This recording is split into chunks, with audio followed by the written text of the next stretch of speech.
Hey! Bonjour, bonsoir. On se retrouve encore une fois sur la chaîne de Coups Critiques pour une nouvelle mini-campagne. Et oui, si vous nous suivez depuis un certain temps, vous avez peut-être écouté Halls of the Blood King ou Les Salles du Roi Sanglant. Je l'ai dit comme du monde cette fois-ci. Et parce que Un c'était coup un que c'est running gag, je fini. le disais. Un coup que c'est fini, exactement. Maintenant que c'est fini, c'est fini. Eh bien, aujourd'hui, on se lance dans une toute nouvelle mini-campagne qui va continuer les mercredis. En fait, qui va prendre la place des salles du Roi Sanglant d'ici le début, en fait, la reprise éventuelle de la campagne principale. Et encore une fois, eh bien, j'ai le plaisir de me retrouver sur la chaise de meneur de jeu pour cette nouvelle partie. Et en fait, pour cette fois-ci, on change complètement de registre. On va aller dans un tout autre style on va dire, d'aventure, mais avant d'aller plus loin, on va faire peut-être un petit tour de table afin d'accueillir, de saluer les joueurs et joueuses qui sont cette fois-ci de la partie pour cette mini-campagne. J'ai deux têtes récurrentes, deux têtes toutes mignonnes, trognonnes, c'est-à-dire Kim Dupont et Steven qui étaient présents les deux lors de la dernière campagne. Et nous avons un nouveau, mais avec qui j'ai déjà joué, mais un nouveau pour la mini-campagne qui rejoint l'aventure cette fois-ci. Et il s'agit bien entendu de Frédéric Robindenne, Fred de Epic Fumble, qui est déjà venu jouer souvent avec moi. C'est pas notre premier rodéo, là. Fait que, bonsoir à vous trois. Salut. J'espère que vous allez bien. Vous allez bien? Oui. Oui. Oui. Parfait. Je suis comme tout tranquille, hein. Vous voyez que c'est comme zen comme Ouais, intro. c'est Je suis vraiment full comme. zen. T'es un menteur de première. La campagne va être épouvantablement difficile, mais là, t'es juste comme ça va être smooth. On Ouais, est je suis vraiment. Je sais pas amis. pourquoi. C'est Ouais, beau.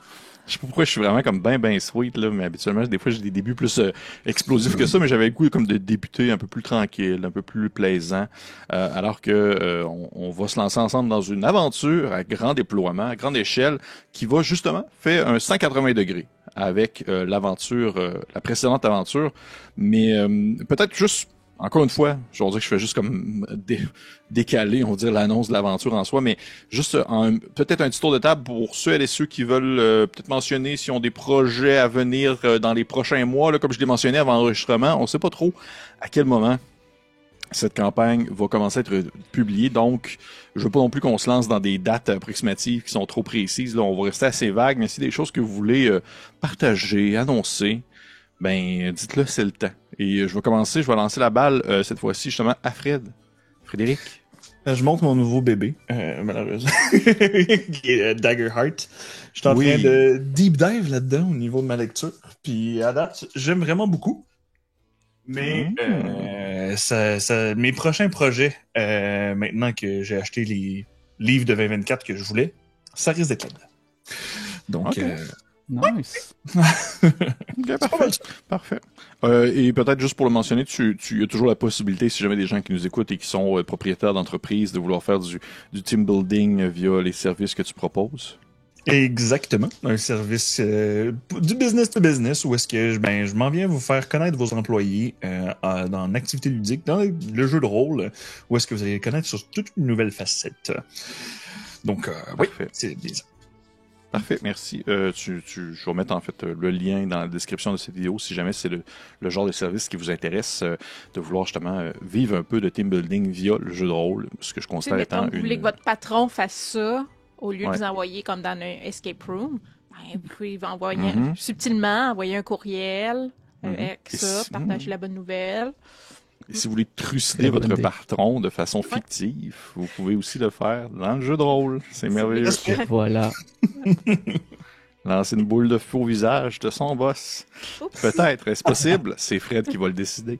Fait que tout va être dans la description de cette vidéo. Fait que, encore une fois, très cool, Fred. Et de ton côté, Steven, ou a.k.a. Ouais. Steven Slab, conteur professionnel, grand parolier des temps modernes, Ouf. disons, version alpha de Fred Pellerin. Qu'est-ce que tu peux me dire? Oh my my. Hey, avec cette description-là, je saurais pas quoi répondre.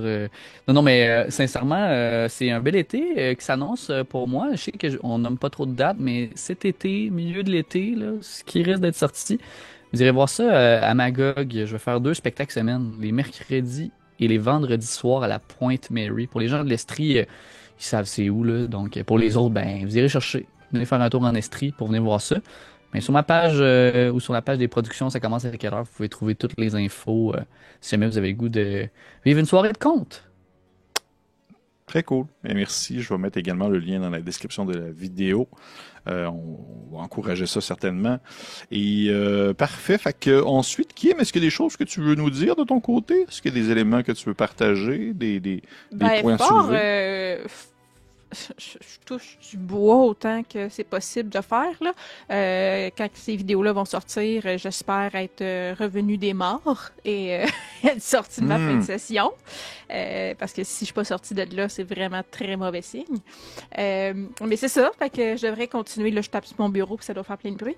Je devrais continuer mes vidéos, vidéos de D&D, vidéos de World of Darkness.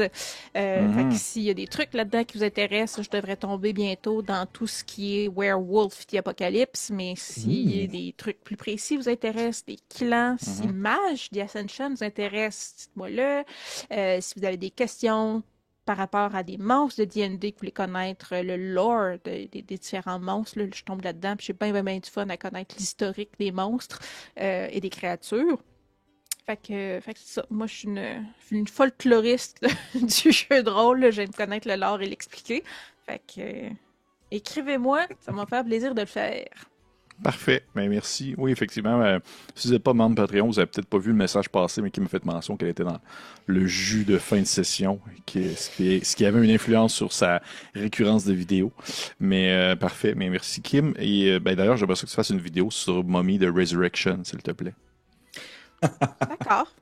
Tu sors le pointu, là, mais il y a Je suis allé chercher le truc le moins. Ça, puis Break, là, je pense que c'est deux qui n'ont pas eu beaucoup d'éditions, hein? Oui, effectivement. Mais c'est bien sûr une blague. Je veux rien savoir de ce jeu-là. On va pouvoir débuter. Oui, mais surtout Bobby de Resurrection. Surtout celui-là. Celui-là me dérange beaucoup. Il y en a d'autres que j'aime bien. Mage est out, par exemple. Mage est out pour de vrai. Le jour que tu vas te pencher sur Mage, je vais être bien curieux. Pépé, il aime ça, Mage. Là. Il a même joué avec... Ouais, je sais. Oh, c'était quoi ça? Je vais restarter ma table de son. Vous pouvez continuer à parler. C'est ouais. On dirait que Fred vient de pisser sur sa table de son. Ça a comme... Vous allez me perdre blabla par là. Parfait. Ben oui, c'est pas grave, je vais juste prendre la POC pendant ce temps-là. Donc. Les choses que tu veux à propos de Fred. Ben, en fait, non, je voulais seulement mentionner, dernière chose avant de vraiment sauter dans le cœur du sujet, là, le cœur du sujet, simplement remercier peut-être les gens qui ont suivi Halls of the Blood King, parce que, pour vrai, les commentaires sont super bons. Je m'attendais pas à ce que ça ait autant un intérêt, pour la communauté. Fait que je suis vraiment très, très content, puis j'espère, que vous allez avoir autant de plaisir à suivre cette campagne-ci. Et maintenant, justement, on va dire c'est quoi. Aujourd'hui, mes chers amis, nous lançons dans une aventure qui se nomme Secret of the Black Crag, qui était dans mon top 10 de mes ouvrages préférés de jeux de rôle de l'année passée, de 2024. Ouais, c'est bien ça. Et alors, ça fait partie d'un peu de ces modules old school qui lorgnaient mon regard un peu, justement, comme le faisait Halls of the Blood King, vraiment des petites choses qui titillent mon intérêt. Et pour le mentionner, en fait, c'est un ouvrage écrit par Chance Dudinak. Il y a aussi également Joel Hines, Glenn Seal, Sam Sorensen et Logan Stahl. Ils sont une gang à avoir travaillé là-dessus. Et Chance Dudinak, c'est un auteur old school très cool qui a fait du stock vraiment de qualité, dont du stock gratuit, si je me trompe pas, sur DriveThru-RPG. Je vous conseille d'aller voir ça. Il a fait entre autres un autre qui a comme été un peu dans ma pile de genre, c'est-tu mon prochain que j'anime peut-être, qui s'appelle Kidnap the Arc Priest, qui est comme une espèce de heist où est-ce qu'on doit comme kidnapper un prêtre dans une grosse ville. C'est genre l'aventure tourne autour de ça, c'est malade pour vrai, c'est comme un gros truc urbain, super très guilde de voleurs. Et Joel Hines, qui a aussi travaillé sur Circuit of the Black Crag, c'est un auteur que j'apprécie beaucoup, c'est lui qui en fait qui à la tête de la compagnie Silver Harm, comme je peux le montrer à l'écran, l'espèce de petit bras comme en argent avec le petit logo, qui est, je pense, une de mes boîtes de production préférées en matière de jeux de rôle. Ils font vraiment du super bon contenu third party pour Mothership, pour Old School Essential et pour autre chose. Parce que oui, à la base, Secret of the Black Crag, c'est pour Old School Essential, donc OSE, mais comme le veut la tradition, maintenant, parce que c'est maintenant une tradition, parce que c'est la deuxième fois, eh bien, je vais l'animer avec Shadow Dark. C'est maintenant ça une tradition. Et donc, on va y aller dans un classique Shadow Dark, que je vais pouvoir montrer ici. Wouh! Ouvrage qui, d'ailleurs, maintenant a été confirmé en version française par Arkham Asylum Publishing, qui a vécu son financement de façon glorieuse. Et vous allez voir, c'est une aventure justement qui est très différente de Halls à plusieurs aspects. Ben, déjà, juste la couverture, vous pouvez laisser sous-entendre que c'est quelque chose de peut-être un peu plus piraterie, alors qu'on voit une espèce de monsieur qui qui tient dans ses mains quelque chose et qui est entouré de créatures et de bestioles en tout genre. Et mais pour me supporter dans cette aventure, je vais également utiliser des petits suppléments que je vais au moins prendre le temps de vous présenter rapidement. Il y a Aquatic Adventure, qui est un supplément pour OSE également, qui rajoute plein de règles optionnelles et plein de pistes d'idées pour tout ce qui touche les aventures sous-marines et les aventures sur l'eau. Il y a, je vais également utiliser Déluge, qui est un petit également supplément fait par la même compagnie, qui, grosso modo, juste une extension, si on veut, de Aquatic Adventure. C'est vraiment les deux ressources que je vais utiliser le plus, en plus de Secret of the Black Crag. Et cette fois-ci, les personnages commencent niveau 1. Alors que dans Halls, vous étiez beaucoup plus haut niveau en débutant. Donc, je pense que ça fait un peu le tour. Oui, Kim, tu as une question? Comment tu vas traduire Black Crag pour... Genre, ça va être le secret du rocher noir. OK. J'ai Crag, je savais pas ce que ça voulait dire. Ouais, c'est un genre de rocher. C'est un genre de rocher qui sort de l'eau un peu. Ça va être le secret du rocher noir. Et ça devrait pas être trop compliqué à me rappeler. Là. À moins que je l'appelle genre les mystères du rocher obscur. Ou du pic noir. Quelque chose comme ça. Ça va être Crag. Ouais. Mais non, je vais. Pic noir. L'étrange pic noir. Je vais essayer de garder ça le plus simple possible pour être sûr de pas me tromper avec le secret. C'est drôle parce que dans les commentaires Facebook, je suis pas mentionné aujourd'hui, j'ai vu quelqu'un qui a marqué sur YouTube en dessous de Halls of the Blocking, un épisode, il est marqué « J'avais estimé à 67% de chance que Pépé se trompe dans le titre de la vidéo, mais il l'a juste pas dit cette fois-ci. » Fait que j'étais genre, OK, ouais, c'est vrai. Okay. Si je le dis pas, c'est pas se tromper. Tu peux pas te tromper. On va me tromper si on le dit pas. Fait que, on va pouvoir ainsi se lancer ensemble dans cette aventure. Et oui, peut-être dernière chose, en fait, pour les gens qui nous écoutent, justement, vous commencez peut-être à connaître un peu plus Shadow Dark alors que le guide d'initiation est disponible en français et tout ça, et qu'il y a de plus en plus de contenu en français qui sortent. Juste pour le dire, pour la partie, il y a quelques petites règles optionnelles ou supplémentaires que je vais rajouter, comme par exemple, les personnages peuvent dépenser leurs points de chance pour pouvoir en fait regagner des sortilèges s'ils perdent des sorts. Et ils peuvent également aussi, en fin de partie, on va choisir un personnage entre nous, je vais faire voter les joueurs afin que ces derniers puissent se décider entre eux qui doit remporter un point de chance pour son bon jeu durant la partie. Je trouve que c'est une belle manière de faire avancer ça. Et également, peut-être juste de mentionner aussi que oui, pour monter de niveau, on va pas fonctionner avec l'or et les classiques, je trouve des trésors, fait que ça donne X points d'expérience.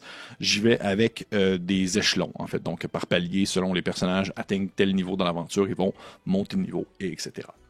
Donc, on est prêt? On y va? On se lance?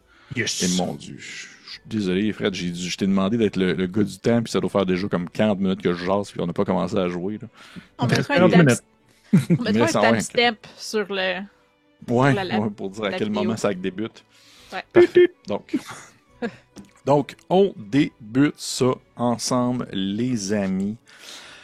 Ah, je suis content, là, ça commence. Il était temps qu'il ferme sa gueule, le maître de jeu. C'est correct, qui est beau. Au moins une chance, Presti. Mais t'as pas ma casquette préférée. Non, effectivement, pas aujourd'hui. Ton bonnet. On y va. Que serait un océan sans un monstre tapis dans l'obscurité? Ça serait comme de dormir sans rêver. Une citation de Werner Herzog, un réalisateur de films allemand très cool. Le secret du rocher noir, mentionné, c'est une aventure bac à sable, à peu près 96 pages que vous pouvez vous procurer si jamais vous souhaitez la rouler par vous-même, parce que beaucoup de personnes me posent la question par après, comme pour Halls, c'est arrivé. Et vous allez voir, c'est une aventure qui est plus dans une ambiance, justement, X-Crawl. Les personnages sont plus dans un sandbox. Ils vont pouvoir se lancer un peu partout pour en venir à bout. Et on débute ainsi, alors que on peut imaginer, à vol d'oiseau, une mer, une grande mer agitée, dans un début de matinée. Alors qu'au loin, le soleil se lève à l'horizon et que de minces on va dire traits de lumière viennent percuter la surface de l'eau, donnant ainsi l'impression que celle-ci prend feu, alors qu'il s'agit plutôt d'un effet visuel qui se dissipe à mesure que le soleil se lève et que une nouvelle journée chaude et humide se lève aux abords d'un secteur assez, disons, assez reclus, assez perdu, assez, on va dire, fermé, qui n'est pas, disons, si populaire, ou du moins si visité par les gens d'ailleurs. On nomme cet endroit, en fait, les îles Salamandres. Les îles Salamandres, c'est un regroupement de plusieurs petites îles qui forment ensemble un espèce de cercle, un peu à la façon d'un beigne. Alors qu'au centre des îles, maintenant, s'élève le Grand Rocher Noir. Ce grand rocher qui, il n'y a pas si longtemps, était encore enseveli sous l'eau, et qui, lors de son réveil, a fait sortir des flots, des voluptes de fumée sombres et verdâtres qui en sont venus à se propager à la surface de l'eau pour confondre et désorienter les marins et les navires. Et vous avez tous, vous, vos différentes raisons qui vous ont mené, disons, aux abords du Rocher Noir dans les îles Salamandres. Des raisons que nous allons explorer au fil du temps, au fil de nos parties ensemble. Mais une chose est certaine, vous avez fait voyage ensemble jusqu'aux îles parce que vous avez tous été engagés par le même équipage afin d'explorer les îles et de, en quelque sorte aussi, étudier l'existence du Rocher Noir. Vous êtes tous engagés.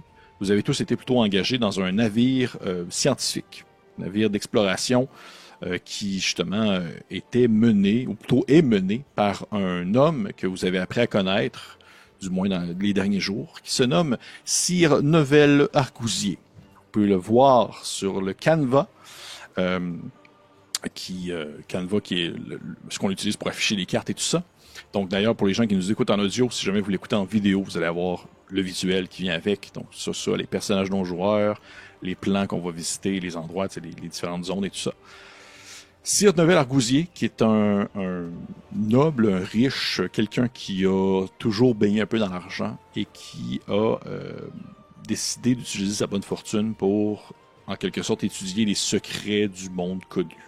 Donc, que ce soit les fonds marins, que ce soit les cimes d'une montagne, ou même encore cette fois-ci, justement, les secrets entourant un fameux rocher noir qui est sorti de l'eau. Il a toujours mis, disons, sa fortune à profit pour pouvoir financer des expéditions, dont celle dans laquelle vous êtes membre, en quelque sorte. Vous êtes membre de son expédition à lui.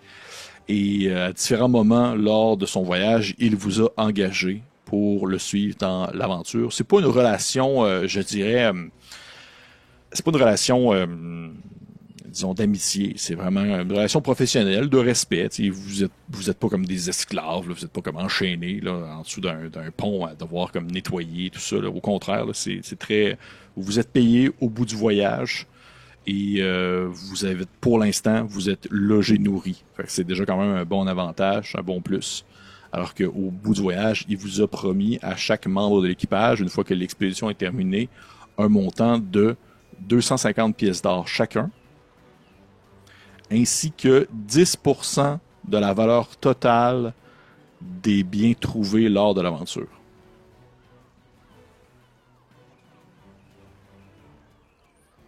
Je vois que vous prenez tout en note, là. C'est bien ça. Il y a des joueurs qui prennent des notes, j'aime ça. Chose que moi je fais pas. Fait que j'encourage ça. J'encourage ça. Donc, vous avez ainsi monté à bord du navire de Sir Novel Argousier et de sa seconde, Tatiana de Port-Safran, qui est à l'opposé complètement de Novel Argousier. C'est une femme de terrain, c'est une soldate un peu plus jeune que lui, en fait beaucoup plus jeune. Pour ceux qui ne le voient pas au visuel, Novel est un homme assez âgé, mais qui s'entretient quand même bien, bien ridé, avec une petite moustache sérieuse. Vraiment, il a l'air tout droit sorti d'une histoire de Jane Austen. C'est un noble, tout ce qui est plus classique. Alors que Tatiana de Port-Safran a plus l'air de sortir d'un livre d'aventure à la Indiana Jones, un peu. Là. C'est vraiment plus une guerrière, une exploratrice de terrain, et qui est aussi engagée par Novel Argousier comme étant sa seconde, mais c'est pas non plus sa pote, là. C'est pas son amie, c'est vraiment une employée également. Vous n'avez pas vraiment pris le temps non plus de faire connaissance avec elle, ni non plus avec Novel Argousier. C'est purement mercantile. Vous êtes avec eux sur les navires et c'est tout. Et on va, même de débuter vraiment l'aventure, ce qui s'est passé au courant des derniers jours, c'est que vous avez été pris, en fait, dans ce qu'on appelle justement les grands houles ainsi que la fumée verte du Rocher Noir, alors que votre bateau, la fierté de la mer étoilée, s'est fait prendre, en fait, au travers d'une tempête qui n'était pas calculée, qui n'était pas non plus prévue, malgré l'étude du ciel et l'étude de la mer. Et il y a eu, en fait, un naufrage. Il y a eu un naufrage. Moi, je vois que Steven qui réagit comme si, genre, je l'ai dit, gâcher son fun. Je m'étais full attaché. À la fierté du... Non, je voyais que tu préférais quand même le nom du truc ranci, là. Mais il y a eu un naufrage. Il y a eu, malheureusement, un incident. Alors que c'est peut-être arrivé lors d'une journée, justement, sans nuages. Tout était beau dans le ciel et que, tranquillement, votre navire approchait des îles Salamandres. Et d'un simple claquement de doigts, le tout s'est passé très rapidement.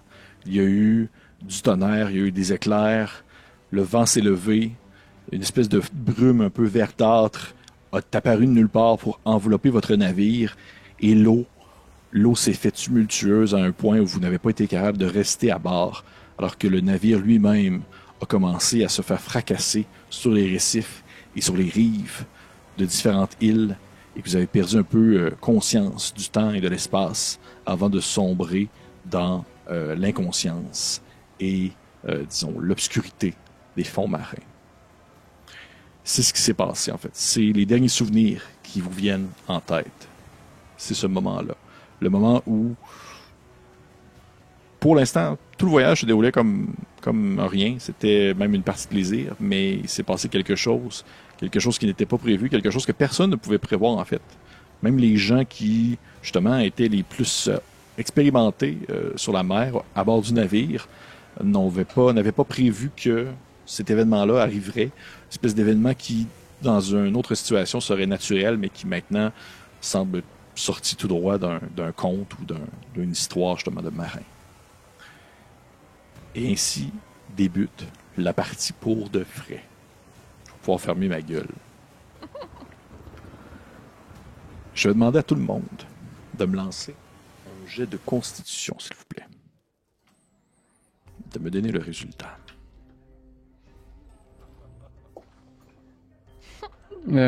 J'ai eu un naturel. Moi Commence aussi. vraiment bien la partie. Moi aussi. J'ai eu un vin naturel. Oh shit.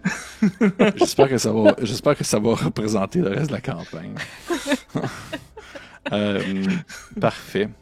Merveilleux. Mélégare, t'es le premier, en fait, à reprendre conscience. Tu entrouvres les yeux brièvement, alors que la lumière du soleil traverse un mince linge qui est accroché aux abords d'une fenêtre. Il fait très chaud, comme si tu étais à la fois trempé de sueur, mais également aussi d'eau saline. Et tu es couché, en fait, dans un lit. Un lit un peu fait rapidement, là. Une espèce de plusieurs caisses de bois empilées les unes à côté des autres avec des draps, quelques paillasses, un petit oreiller. Et tu entreouvres les yeux alors que tu prends conscience que tu es dans un bâtiment, une espèce de grand bâtiment en bois qui ressemble un peu à un morceau de navire qui aurait été comme mis à l'envers directement sur le sol et depuis lequel eh bien, le bâtiment s'était construit ou s'était en fait un peu pimpé, s'était amélioré avec le temps. Et j'aimerais que tu puisses peut-être un peu décrire aux autres personnes, aux gens qui nous écoutent, mais aussi également à tes compagnons autour de toi, qu'est-ce qu'ils peuvent voir lorsqu'ils vont se réveiller, parce que pour l'instant, ils sont inconscients. Mais qu'est-ce que Médégard? Qui est Médégard? Lorsque mes comparses reprendront conscience, vont pouvoir voir un homme qui, après malheureusement ce naufrage dans l'état dans lequel il est, vient avoir l'air amoché, mais habituellement sur le bateau, vous l'avez vu avec une certaine élégance. Porte principalement des vêtements blancs et avec des bordures argentées. Où est-ce que en haut, il vient avoir un par-dessus qui vient à faire comme un crop top décoratif, si on peut dire, mais que le dessous, en fait, vous voyez qu'il y a une armure de cuir de manufacture elfique qui vient apporter au niveau de son torse, mais semble quelqu'un de très raffiné dans son regarde autour de lui, mais pas avec un regard qui se veut de jugement, mais avec un regard d'une curiosité. Sauf qu'en ce moment, sans doute après le naufrage ou autre, il est sans doute pas dans le meilleur des états, donc son habit élégant ou quoi que ce soit, ou sa chevelure qui vient à être longue et bien peignée, risque d'être un petit peu ébouriffé. Parfait. Merci. Donc, Médégard, tu reprends conscience en premier dans ton lit de fortune, alors que tu, justement, deviens un peu alerte à ton environnement autour de toi et tu te rends compte que vous êtes, vous, ainsi que les trois, ces principaux, on s'entend, ainsi que quelques autres membres de l'équipage, disons tous se coucher sur différents lits qui ont été construits à la va-vite. Mais il manque beaucoup de monde. Peut-être que d'autres gens ont été entassés dans d'autres bâtiments. Peut-être que certaines personnes ont tout simplement disparu en mer. Mais tu fais partie des chanceux qui s'en est sorti, somme toute, sans égratignure, excepté un bon bouillon. Et tu vois que dans la pièce dans laquelle tu te trouves, ça donne l'effet un peu d'une grande maison longue, un peu comme une maison des Premières Nations, là, quelque chose de très grand qui s'allonge. Et c'est comme si vous avez vraiment entassé dans un coin de la maison, vous tous, les petits lits de fortune, ainsi que de l'équipement qui provenait de votre navire et qui a été on dirait, accumulé, empilé un par-dessus l'autre, des boîtes en bois, des outils pour calculer les distances, des carnets de notes, des livres, une espèce de gros globe terrestre un peu cassé. Il y a plein d'objets qui ont été accumulés là, du linge, des choses comme ça. Et alors que tu prends un peu conscience, tu vois que les gens qui sont un peu plus loin dans le bâtiment ne réagissent pas à ta présence parce qu'ils te pensent encore endormi. Et c'est des hommes et des femmes à l'allure assez classique. T'as pas l'impression d'être dans une tribu de mangeurs de chair ou de créatures autres. Là. C'est vraiment, ça a l'air d'être des personnes civilisées qui discutent, échangent entre elles sur différentes choses. Ça parle fort. Ça a l'air d'avoir des opinions tranchées sur des sujets comme le troisième lien, des choses comme ça. Mais sinon, sont assez, ça semble être assez respectueux les uns envers les autres. Ça serait quoi, tu penses, ton premier réflexe à ton réveil? Mon premier réflexe, en fait, ce serait de voir mes acquis personnels. Dans le sens, genre, ce que j'ai habituellement sur moi ou qui est dans mes affaires. Mon premier réflexe, ça aurait été de regarder est-ce que j'ai comme mon arme avec moi? Est-ce que j'ai comme mon pack-sac et autres? Mais aussi, dès que cette pensée-là part, ce serait de voir les gens que je connais du bateau. Ou du moins les éléments que je me rappellerais, que ce soit justement Sir Novel Argousier ou Tatiana. Parfait. Parce que oui, effectivement, tu sais, je te nommerais exemple Tuk-Tuk ou Donovan Lacaille, les deux autres joueurs avec nous. Pour l'instant, ça te dirait pas grand-chose parce qu'il y avait plein d'autres mondes. Vous êtes tous un peu anonymes les uns aux autres. Sauf justement Sir Novel Argousier et Tatiana Porsafran, qui étaient deux figures qui étaient un peu plus présentes sur le navire. Mais tu prends conscience des gens qui sont autour de toi et justement, il reste surtout Sir Novel Argousier, tu le vois, qui est couché dans un lit un peu plus loin. Tatiana, tu ne la vois pas, mais tu remarques par contre que le lit à côté de Argousier est vide. Et tu vois qu'il y a deux autres personnes qui sont également couchées dans d'autres lits, pas loin du tien, non loin du tien.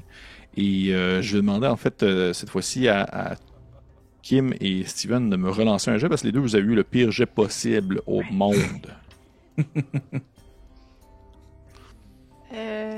Plus modificateur. J'ai combien de 17. Hey, moi aussi, j'ai eu 17. Voyons donc. Impossible. Ouais, mais Sérieux? moi, j'ai pas de modificateur. J'ai eu 17, je vous jure. Fait qu'il y a eu un meilleur Ok. jet que moi. Ouais, on va y aller quand même avec toi, Steven. Vu que de façon brute, tu as eu un meilleur résultat. Fait que, qu'est-ce qu'on peut voir Donovan Lacaille lorsqu'il se réveille? Qui est-il? Vous apercevez probablement un homme de petite taille, décoiffé complètement, les cheveux longs en arrière, les petits cheveux gras sur le visage, les petites oreilles un peu pointues. Probablement justement qui prend juste la moitié du lit qui est là en ce moment, puis il est en train de se retourner pour se demander où est-ce qu'il est en ce moment. Sa peau est assez bronzée, je dirais. Là. Ça a l'air de quelqu'un qui est à l'extérieur, qui traîne beaucoup à l'extérieur. Puis un petit habit assez léger, ceinture. Il y a probablement s'il y a ces choses autour de lui, on pourrait voir peut-être une petite poche, une besace, puis surtout une belle pipe en bois. La première chose qu'il va faire en se réveillant, Donovan, c'est toucher à sa main droite pour s'assurer qu'il y a bel et bien une bague à son doigt. Puis un coup qu'il touche, on aurait dit que ça vient un peu le calmer là, parce qu'il s'est réveillé en sursaut. OK. Donovan, tu lèves la tête, les cheveux ébouriffés, comme tu le dis. Créature de petite taille, un alflin, comme on pourrait l'appeler dans certaines régions, ou un semi-homme. Et première chose que tu vois en te levant, en fait, c'est que tu croises le regard de Mélégar, qui lui aussi est comme couché dans son lit. Tu sais, les deux, vous avez un échange, un eye contact un peu impromptu, alors que vous prenez conscience que vous faites partie des chanceux, en quelque sorte, de ceux qui ont survécu, ou plutôt ceux qui étaient à bord du navire. Vous êtes parmi des chanceux. Et est-ce que vous pensez les deux avoir un bref échange où les deux vous demeurez en silence, le temps d'un peu prendre conscience de l'endroit où vous êtes? Sans doute qu'il y aurait un acquiescement dès qu'il y a eu le eye contact, un acquiescement de comme ok, c'est bon, une personne vivante. Mais Probablement c'est d'aller que vérifier puis peut-être shaker les gens qui ont l'air inconscients pour voir s'ils sont toujours là ou si l'eau les a emportés. probablement que juste Donovan, quand tu as jeté un coup d'œil, il t'a juste regardé avec ses petits yeux un peu plissés, sa barbe pas vraiment faite, là, un peu parsemée là, dans le visage, puis il fait partie des chanceux ou des pas chanceux. Hein, l'ami? Je considère que si je respire, je fais partie des chanceux. Je vais remplir ma pipe.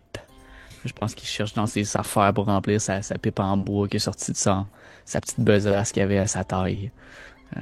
Puis lui, il va te laisser aller toucher aux gens pour réveiller peut-être les... Mais lui, je pense qu'il se concentre à se faire une petite pipe, là. OK. Dit comme ça. J'aimerais mentionner que j'ai beaucoup apprécié le regard de dédain de Kim quand tu t'es mis à jouer Steven, comme si elle appréciait pas l'attitude de ton personnage. Elle était genre comme... Qu'est-ce que c'est ça, tabarnak? Oh, on va être amis. Ouais. Et finalement, alors que justement, Mélégar, peut-être que tu te lèves pour aller un peu, on dirait, toucher les autres personnes qui sont couchées dans d'autres lits, et tu touches une jambe, ou tu penses être une jambe alors que tu sais pas trop qu'est-ce que tu viens d'atteindre de la main, et que se lève devant toi une créature qu'au final vous pouviez pas vraiment ignorer, que vous pouviez pas vraiment oublier, qui était présente avec vous sur le navire. Et ainsi, je demanderais Tuk Tuk de te présenter. Qu'est-ce qu'on peut voir? Probablement que Tuk Tuk se relève de la position couchée à immédiatement assis à 90 degrés et renvoie sur il elle-même, c'est pas sûr, vous saurez probablement jamais si c'est un il ou un elle, un petit régurgie de petits cailloux qui vient sur elle. Probablement que vous avez remarqué, parce qu'il est tellement manquable, qu'elle mange habituellement ou qu'il mange habituellement ses repas avec des petits cailloux tout le temps. Donc, Tuk-Tuk, grand troll côtier du clan Barbillon, qui est vécu un peu de loques, mais principalement une armure de coquillages et de petits os un peu partout. Donc, un grand pif large et allongé, un peu pointu, des oreilles aussi écartées, un peu pointues aussi, les cheveux un peu aussi décharnés que la barbe à Donovan. Les yeux d'une seule couleur, sans pupille, donc vraiment d'un rouge vin, bourgogne un peu, sans pupille. Une grande mâchoire, des crocs qui sortent, mais d'un peu partout de la bouche. Et sur son épaule, une belle colonie de champignons pousse sur ce troll. Et donc, en se relevant, le chirurgie, et là, le lit craque, assurément sous son poids. Tu vois, en fait, qu'ils avaient possiblement comme accumulé plusieurs... En fait, probablement en fait que ton lit, c'est rien. C'est juste comme de la paille. Ils t'ont pas mis sur des boîtes. Le Ils t'ont juste plancher mis craque. ouais, directement sur le sol. Et effectivement, Tuk-Tuk, qui est très marquant, qui ne peut pas vraiment être ignoré, et qui vous-même vous a fait peut-être sourciller un regard ou un sourcil lorsqu'il a été embarqué à bord du navire, lorsqu'il a fut engagé par Sir Novel Argousier. Je savais pas trop c'est quoi l'entente qui a été prise avec la créature, mais est-ce que c'est un guerrier? Est-ce que c'est comme quelqu'un qui était là pour un peu servir de garde du corps? Ça n'a jamais été vraiment clair et vous n'avez pas vraiment eu le temps d'en apprendre plus sur lui avant que vous soyez frappé par le malheur. Mais la créature était avec vous sur le bateau, a traversé avec vous, fait quelques jours et n'a pas été comme un danger pour lui-même ou pour personne d'autre.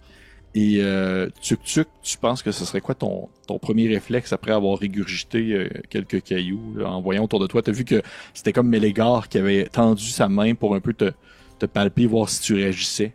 Et un peu plus loin, il y a un petit alflin qui est couché dans un lit qui est en train d'allumer une pipe qui est comme possiblement beaucoup trop humide pour être allumée. Là.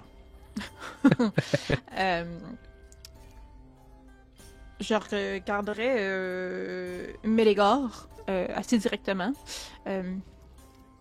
Tuk-Tuk a faim. Il y a de la nourriture? Je viens de me réveiller, puis Mélégar va comme essuyer sa main sur Tuk-Tuk, sans doute qu'il a reçu du rigurgie quand il l'a touché, genre. Il fait qu'il est juste comme... Il y a des gens conscients là-bas. Je vais aller voir. Je reviens.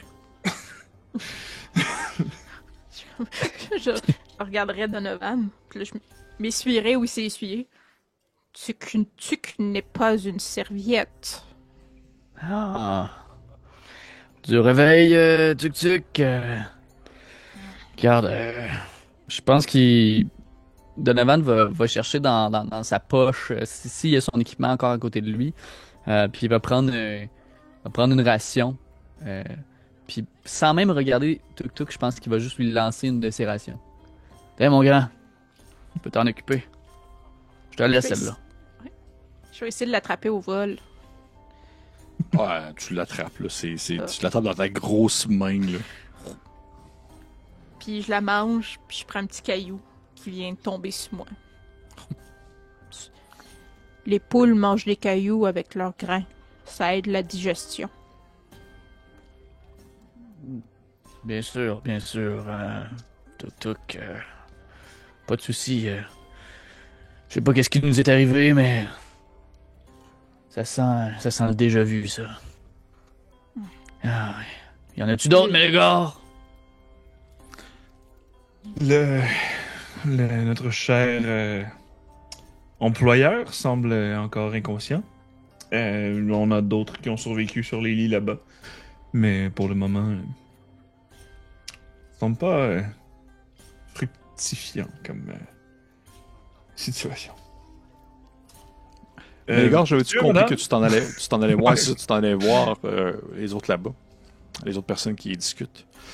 Est-ce que tu te rends à eux ou tu leur parles à une certaine distance? J'aurais en fait, comme j'ai dit, le monsieur, madame, j'aurais comme voulu comme faire signe pour montrer que des gens avaient pris conscience pour que eux viennent à nous, puis que j'avais pas à répéter à mes collègues ce qui va s'être discuté. Parfait.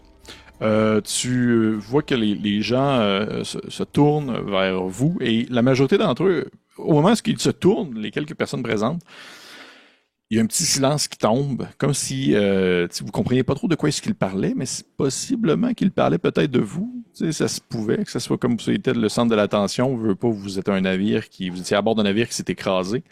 Et vous voyez qu'il y a un grand monsieur, très, très ventripotent, mais en même temps, il y a possiblement beaucoup de muscles cachés en dessous de cette chair, chauve, vêtu d'une espèce de petite veste ouverte, où est-ce qu'on peut voir son torse bien velu, sous lequel est tapis, on va dire, se cachent quelques tatouages de marins qui s'approchent de vous et qui sourit un peu gêné, surtout à la vue de Tuk-Tuk, là, je dirais.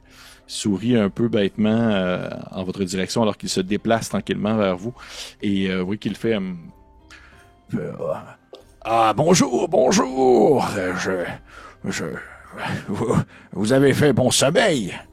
Le bouillon a été bon, je crois. C'est sans doute grâce à ce bouillon qu'on s'est réveillé, mon cher. Est-ce que qu'est-ce qui s'est passé? Où est-ce que vous nous avez trouvés? Oh, écoutez, bon, vous êtes à Port-Fortune. C'est un petit port sur les îles Salamandres où vous étiez probablement à bord d'un navire. On n'a pas osé trop fouiller dans vos bagages. Vous étiez probablement à bord d'un navire en route vers une destination quelconque alors que vous avez été pris d'assaut par ces fameux vents verts, comme on les appelle, cette brume verdâtre qui se lève depuis le centre même des îles où le grand rocher noir a pris son nid plutôt. Où sont mes manières? Je me nomme Swen Gibbons. Et je vais pouvoir vous afficher, présenter un peu le premier personnage, joueur que vous allez rencontrer dans cette partie, Monsieur Swen Gibbons, espèce de monsieur, un homme justement qui s'est recyclé en tant que on va dire que propriétaire d'établissement, mais qui autrefois devait possiblement être un pirate ou quelque chose du genre.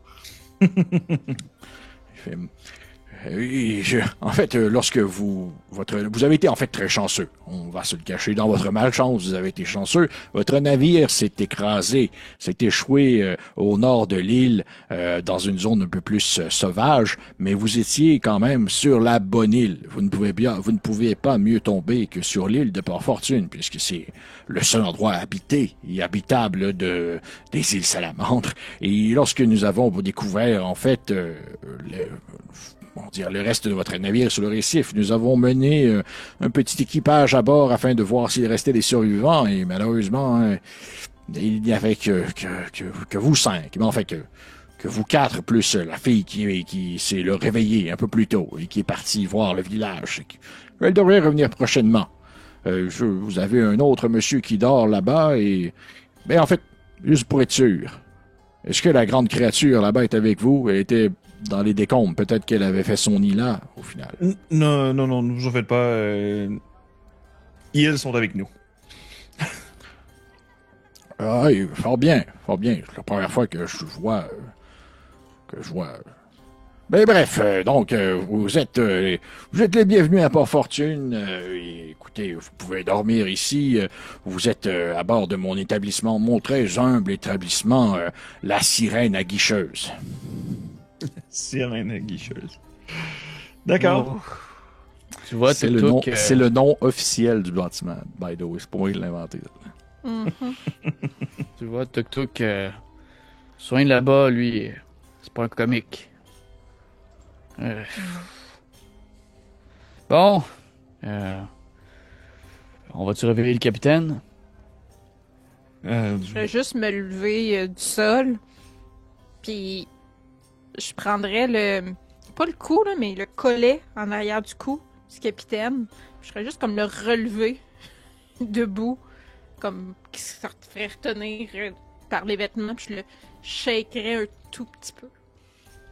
OK. Tu vois que tu shakes un peu, là. Puis, il a pas l'air trop de se réveiller ben comme si tu shakais genre une poupée de chiffon. Et tu vois que Swan Gibbons, il fait Hey, attention, attention, là, vous allez briser le cou, là, il est encore inconscient, le pauvre homme. Ouais, tu peux régler, tu peux t'occuper de tes affaires, la guicheuse, hein. Donc, nous, on va s'en occuper, puis je donne une petite tape du revers de la main Je en le face du descends capitaine. à ta hauteur. Ouais, c'est ça. Puis tu vois qu'en lui donnant une petite tape de devant, dans le fond, tu veux donner une petite tape au capitaine pour le réveiller, c'est bien ça? Ouais. OK.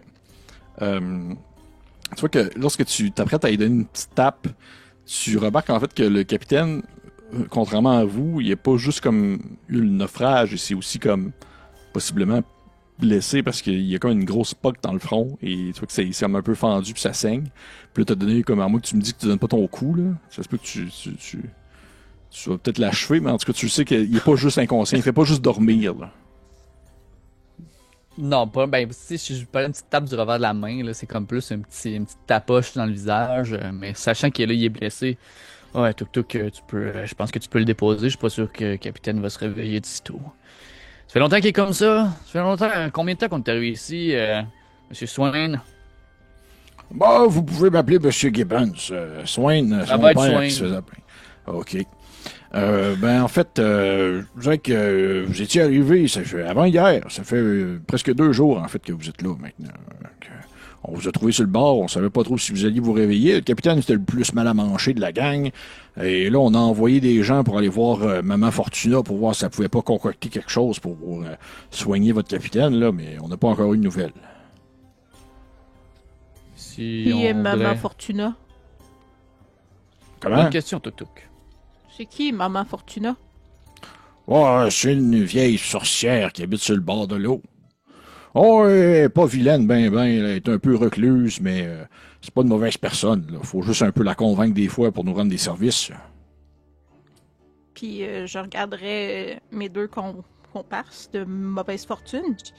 Tuk-Tuk aimerait voir Maman Fortuna. C'est sans doute la personne à aller voir, puisque ça risque d'être la seule personne qui va pouvoir nous ramener Monsieur Seigneur Argosier, puisque je compte pas qu'on va vraiment continuer plus loin si ma paye s'arrête là. Quand tuk-tuk parle, on écoute tuk-tuk. Swain, est-ce que c'est possible d'avoir peut-être une carte de l'île, même si c'est grossier, ou peut-être avec vos talents de dessinateur, je sais pas, mais on irait voir Maman Fortuna par nous-mêmes. Ah, ben en fait, c'est bien simple, il n'y a pas vraiment de carte officielle, là. Les seuls bâtiments que vous devez garder en tête, c'est en sortant, là, vous allez voir, il y a une espèce de grosse, on dirait une petite forteresse en bois, là, située plus au nord-est de la ville. C'est la grande tour. C'est le port. En fait, on l'appelle le fort Albatros. Ça, c'est là qui habite en fait, on va dire le maire de la ville. Mais pour aller voir Maman Fortuna, là, vous avez juste à descendre un peu plus au sud, puis vous suivez en fait le port. Vous contournez le port, mais vous continuez vers le sud, puis vous pouvez pas vraiment manquer. C'est un petit bâtiment qui est sur des pilotis, puis qui planche un peu dans l'eau. Là. C'est l'air d'être en partie sur terre, en partie au-dessus de l'eau, c'est des pilotis. C'est un des seuls bâtiments qui est comme ça. Puis de toute façon, vous avez juste à suivre l'odeur. Vous allez voir Maman Fortuna, ça sent le ranci, comme son ancien navire, là. Le bateau de la mer Rancy. Donc, maman en bas, au sud, et papa au nord, c'est ça? Votre mère? Oui, exactement. Si Tatiana, par contre, est sur le point de revenir, ce serait peut-être bien de voir si la seconde a des idées en tête. Peut-être qu'on pourrait simplement la croiser. C'est grand, Port Fortune, Swain? Oh, non, c'est pas un gros, on s'entend, c'est pas la grosse ville, là. La grosse ville, c'est un petit village de pêcheurs côtiers, là, des personnes qui veulent se faire oublier quelque temps, là, si vous voyez ce que je veux dire. Des gens de bonne fortune qui habitent à Port Fortune. Il te fait un petit clin d'œil. Je vous aime de plus en plus, Swain. Vous n'auriez pas du tabac sec pour moi? Oh, C'est difficile. Puis pour moi qui essaie d'allumer sa pipe avec sa vieille, Ouais. son allumette depuis 5 minutes, là, tu sais. Ben, ça dépend. Est-ce que vous avez de l'argent? Vous nous avez pas fait les poches déjà? Non, non, non. On est des gens de bonne morale. On a tout accumulé dans le fond là, du bâtiment. Tout est là. Tout ce qu'on a trouvé. Il y a des choses qui doivent rester peut-être dans les résidus de votre bateau, mais on n'a pas osé trop voyager. Là. Ça semblait être risqué à travers les récifs. Là. Je vérifierai si j'ai bel et bien ce que j'ai sur ma fiche de personnage, là, dans mes poches, dans ma petite besace. Ah oui.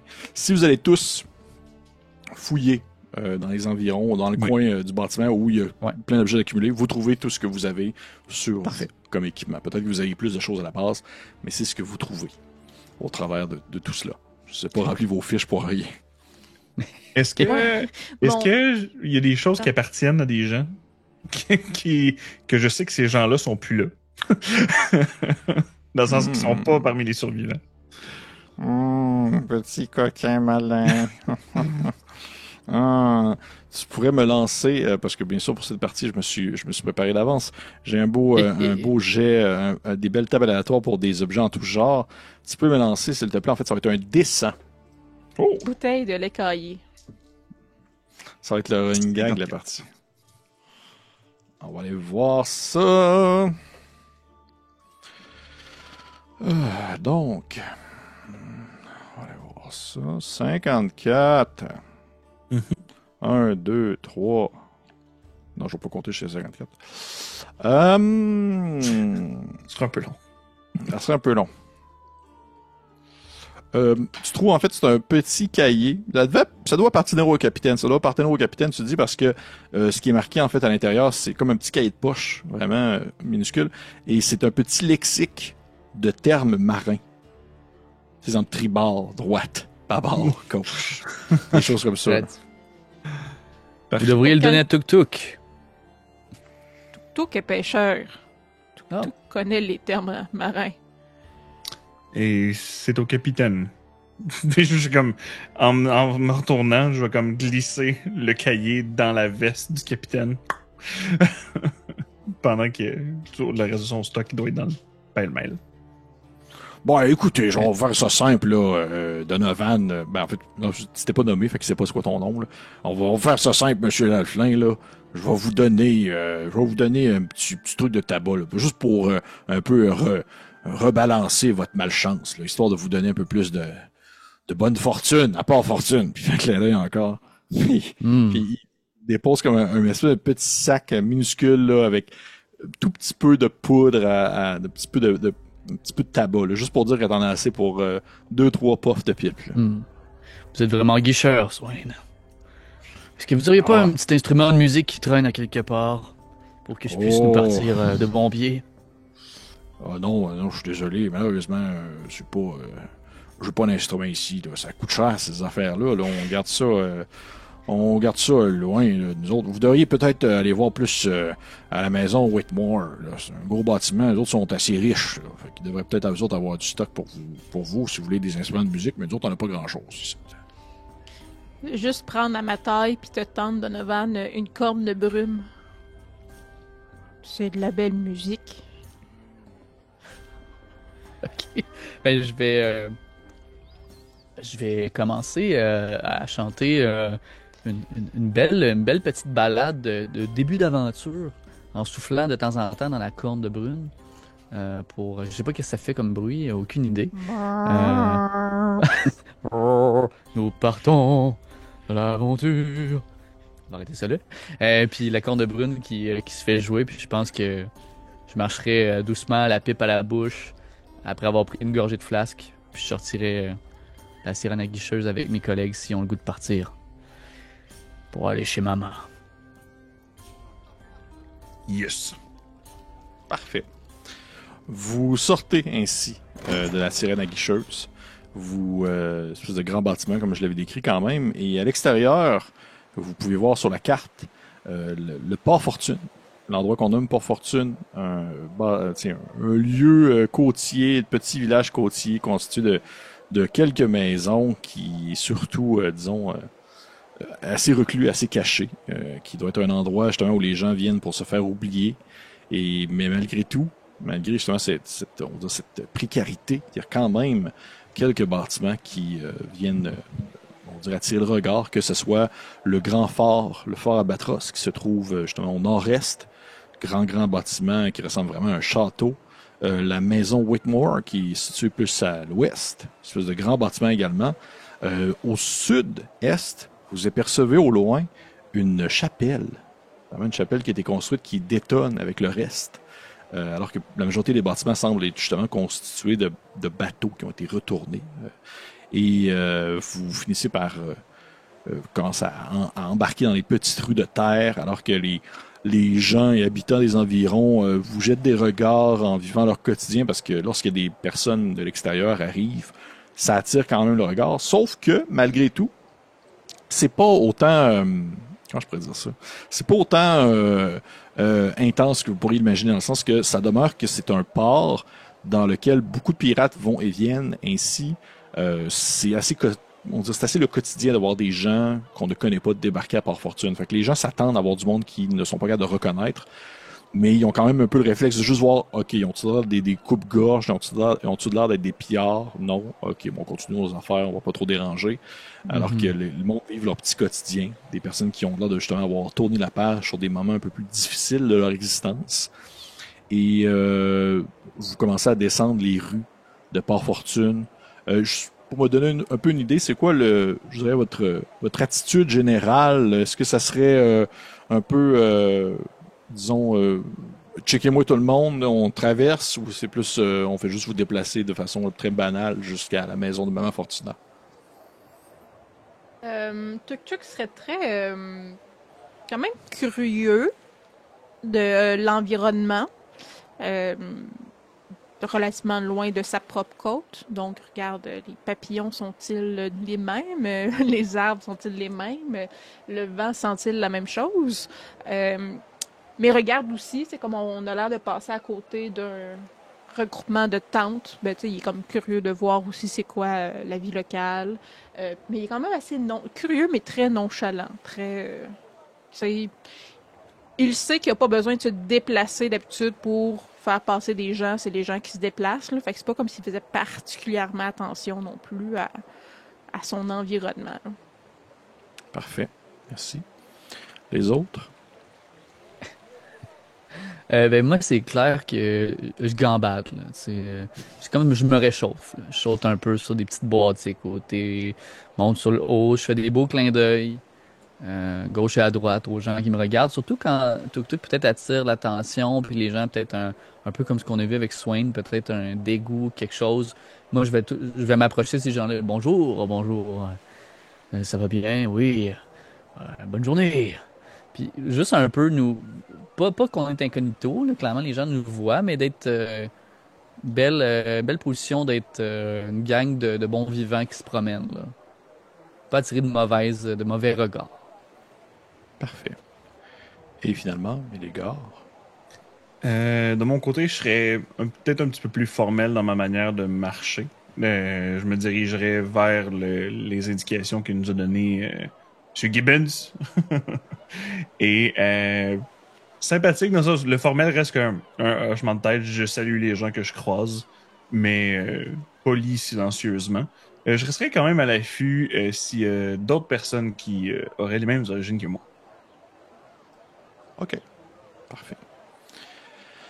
Ainsi, vous trois, vous commencez à vous éloigner de la sirène aguicheuse pour vous diriger vers la maison de Maman Fortuna. Vous descendez dans les ruelles, dans les petites rues passantes, rencontrez des gens, croiser du monde qui vous salue de la tête.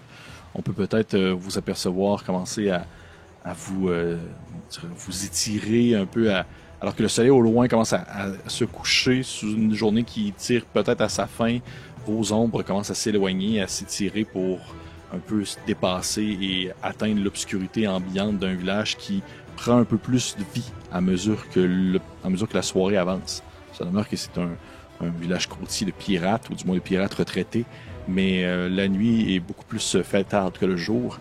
Et on peut ainsi conclure cette première mise en bouche alors que la musique commence à s'élever et entre deux coups de corne de brume dans la vanne, chose qui est absolument pas tant, chose qui est pas tant vraiment très gambling là, c'est pas du tout charmant. Il y a des à l'aventure. Ouais, c'est ça.